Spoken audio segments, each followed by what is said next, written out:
বন্ধুরা, ঘরে থাকা সামান্য উপকরণ দিয়ে খুব সহজভাবে গ্যাসের চুলায় প্রেসার কুকারে একদম দোকানের মতো মিষ্টি পাউরুটি বা বার্গার বান তৈরি করা যায়। ভিডিওটা না দেখলে আপনারা বিশ্বাস করতে পারবেন না। মাত্র 10 মিনিটেই টাটকা ফ্রেশ পাউরুটি বাচ্চাদের স্কুল টিফিন বা সকালে জলখাবারের জন্য বানিয়ে নেওয়া যাবে। সম্পূর্ণ ভিডিওটা দেখার অনুরোধ রইল। রেসিপিটা ভালো লাগলে লাইক, শেয়ার, কমেন্ট ও সাবস্ক্রাইব করে পাশে থাকবেন। দেখে নেওয়া যাক আমার আজকের রেসিপিটা। নমস্কার বন্ধুরা, আমি পাপড়ি, পদ্মাবতী ফুড ক্রিয়েশনে আপনাদের সবাইকে স্বাগত। পাউরুটি তৈরির জন্য প্রথমে আমি একটা বোলের মধ্যে নিয়ে নিচ্ছি 2 কাপ ময়দা, দিয়ে দিচ্ছি স্বাদ মতো নুন, আর দিয়ে দিলাম 3 চামচ চিনি, আর দিয়ে দিচ্ছি 2 চামচ গুঁড়ো দুধ। এতে কিন্তু পাউরুটিগুলো খুবই টেস্টি তৈরি হবে। আর এরপর একটু নাড়াচাড়া করে মিশিয়ে নিচ্ছি। আর এভাবে একটু মিশিয়ে নেওয়ার পর আমি এখানে দিয়ে দিচ্ছি 1 চামচ ড্রাই ইস্ট। এটা আপনারা যে কোনো মুদি দোকানে খুব সহজেই পেয়ে যাবেন। আর এরপর শুকনো উপকরণগুলো আমি আবারও ভালো করে মিশিয়ে নেব, যাতে ইস্ট সব জায়গায় খুব ভালো করে মিশে যায়। এরপর আমি এখানে নিয়ে নিয়েছি 1 কাপ হালকা গরম জল।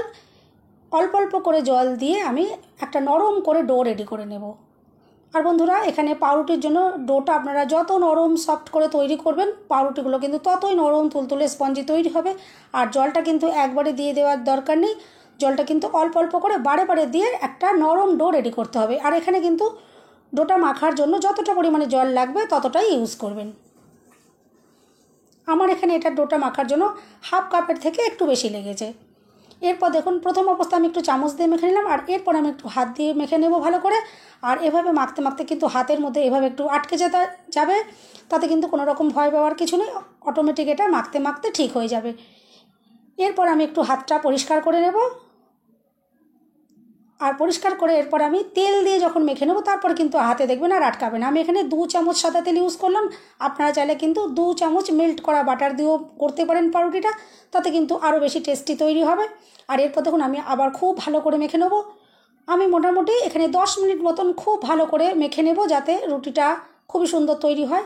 আর পাউরুটির ডো কিন্তু যত সুন্দর করে মাখা হবে, পাউরুটি কিন্তু ততটাই সুন্দর তৈরি হবে।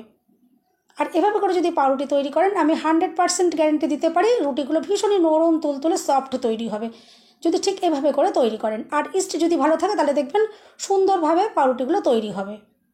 এভাবে দেখুন আমি মেখে নিলাম, আর এরপর একটা গোলে বলের মতো করে আমি রেডি করে নিলাম। আর এরপর আমি এটা 1 ঘন্টার জন্য রেখে দিচ্ছি। আর আপনারা যদি এটা কোনো রোদের জায়গায় রাখেন বা এটা যদি প্লাস্টিক প্যাকেটের ভেতরে মুড়ে রাখেন, তাহলে কিন্তু 30 মিনিটের মধ্যেই এটা রেডি হয়ে যাবে। আমি নর্মালভাবে চাপা দিয়ে রেখে দিয়েছিলাম, সেই জন্য এখানে 1 ঘন্টা সময় লেগেছে। আর 1 ঘন্টা পর আমি দেখাচ্ছি কতটা সুন্দরভাবে ফুলে উঠেছে। ইস্ট যদি ভালো থাকে তাহলে কিন্তু এভাবেই ফুলে উঠবে। আর দেখুন, এভাবে করে আমি একটু ভেতরে যে এয়ারটা জমেছে সেটা আস্তে আস্তে একটু বার করে দিলাম। আর এভাবে একটু নাড়াচাড়া করে নিচ্ছি। আর এরপরে কিন্তু ময়দাটাকে আর মাখার কোনো দরকার পড়বে না। আমি একটু আলতো হাতে দেখুন এভাবে করে একটু এটাকে একটা গোল শেপ করে নেব। এরপর কিন্তু আর ময়দাটা কখনোই মাখবেন না, তাহলে কিন্তু রুটিগুলো ভালো তৈরি হবে না। এভাবে দেখুন আমি আলতো হাতে আবারও একটু বলের মতো করে তৈরি করে নিলাম।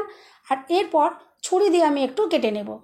বন্ধুরা, রেসিপিটা যদি ভালো লাগে অবশ্যই কিন্তু লাইক, শেয়ার, কমেন্ট করতে ভুলবেন না। চ্যানেলটা সাবস্ক্রাইব করে অবশ্যই আমার পাশে থাকার অনুরোধ রইল। বেল বাটনটা ক্লিক করে রাখবেন, যাতে আমি যখনই নতুন ভিডিও আপলোড করব সঙ্গে সঙ্গে নোটিফিকেশান সবার আগে আপনি পেয়ে যাবেন।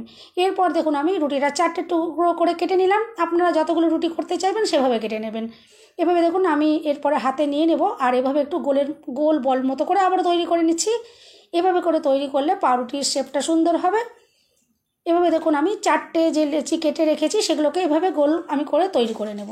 তারপর আমি এখানে দেখুন নিয়ে নিয়েছি স্টিলের বাটি। এগুলোতে একটু তেল এভাবে ব্রাশ করে দিতে হবে। আর তার ভেতরে আমি পাউরুটির ডোগুলোকে রেখে দেব। আর এভাবে রাখার পর হাত দিয়ে একটু এভাবে একটু চেপে চেপে দেবেন। আর বন্ধুরা, আমার নতুন চ্যানেল পদ্মাবতী কুকিং শো, সেখানে আমি রেসিপি দিচ্ছি। আপনারা প্লিজ ওখানে থাকবেন আর চ্যানেলটা সাবস্ক্রাইব করে আমার পাশে থাকবেন, আর আমার প্রত্যেক দিনকার ভিডিও দেখতে থাকবেন। আমি আশা করছি সেই রেসিপিগুলো আপনার ভীষণ ভালো লাগবে। এভাবে দেখুন 4টে বাটি আমি এভাবে রেডি করে রেখে নিলাম। আর এটা আমি চাপা দিয়ে 30 মিনিটের জন্য রেখে দিয়েছিলাম। দেখুন বাটি ফুলে একদম ভর্তি হয়ে গেছে। এরপর একটা ডিমের কুসুম আমি নিয়ে নিয়েছি, আর এভাবে একটু ওপর দিয়ে ব্রাশ করে দিলাম। আর যে সকল বন্ধুরা ডিম ইউজ করবেন না, তারা এখানে লিকুইড দুধ দিয়ে এভাবে ব্রাশ করে দেবেন, তাতেও কিন্তু পাউরুটি সুন্দর কালার চলে আসবে। আর এরপর যেহেতু আজকে আমি প্রেসার কুকারে তৈরি করব, আমি এখানে প্রেসার কুকার গ্যাসে বসিয়ে দেবো। তার আগে আমি এই ডোগুলোর ওপরে একটুখানি দেখুন সাদা তিল দিয়ে দিলাম যাতে দেখতে সুন্দর লাগে। আর প্রেশার কুকার দেখুন হাই ফ্লেমে আমি 10 মিনিট খুব ভালো করে গরম করে নিয়েছি, আর ভেতরে একটা স্ট্যান্ড আগে থেকেই আমি দিয়ে রেখেছি। এরপরে রেডি করা বাটিগুলো আমি একে একে এখানে বসিয়ে দিচ্ছি। আর এই প্রেশার কুকারে কিন্তু একসাথে 4টে বাটি দেওয়া যাবে না, আমি এখানে 3টে বাটি দিয়ে দিচ্ছি, আর একটা বাটি আমি আলাদা করে তৈরি করে নেব। আর এরপরে আমি ঢাকনাটা দিয়ে দেবো, কিন্তু ঢাকনাতে যে গার্ডার আর সিটি থাকে সেগুলোকে আমি খুলে নিয়েছি। আর এভাবে দেখুন আটকে দিচ্ছি। আর গ্যাসের ফ্লেম একদম লো ফ্লেমে রাখতে হবে। লো ফ্লেমে আমি 10 মিনিট এটা মাত্র বেক করে নেব, তার মধ্যেই কিন্তু সুন্দরভাবে পাউরুটি তৈরি হয়ে যাবে। দেখুন 10 মিনিট হয়ে গেছে, আমি এরপর ঢাকনাটা খুলে নিচ্ছি, আর দেখবেন কত সুন্দরভাবে পাউরুটিগুলো তৈরি হয়ে গেছে। দেখুন কত দুর্দান্ত কালার চলে এসেছে। এরপর আমি এগুলো প্রেশার কুকার থেকে বার করে নিয়ে তারপরে আমি আপনাদেরকে দেখাবো। দেখুন পাউরুটিগুলো এখন একদম রেডি হয়ে গেছে, আর কতটা যে নরম তুলতুলে স্পঞ্জি তৈরি হয়েছে সেটা তো আপনারা দেখেই বুঝতে পারছেন, আর সুন্দর যে কালার এসেছে সেটাও আপনারা দেখতে পাচ্ছেন, কিন্তু ভীষণ টেস্টি তৈরি হবে। অবশ্যই এভাবে টাটকা ফ্রেশ রুটি আপনারা বাড়িতে তৈরি করবেন, বাচ্চাদের স্কুল টিফিন বা সকালে জলখাবারের জন্য ভীষণ সুন্দর হবে। আর দেখুন আমি এখন বাটির থেকে বার করে নিলাম, আর কতটা নরম সুন্দর তুলতুলে তৈরি হয়েছে। বন্ধুরা রেসিপিটা যদি ভালো লাগে অবশ্যই কিন্তু চ্যানেলটা সাবস্ক্রাইব করে আমার পাশে থাকতে ভুলবেন না, আর একটা লাইক অবশ্যই দিয়ে দেবেন।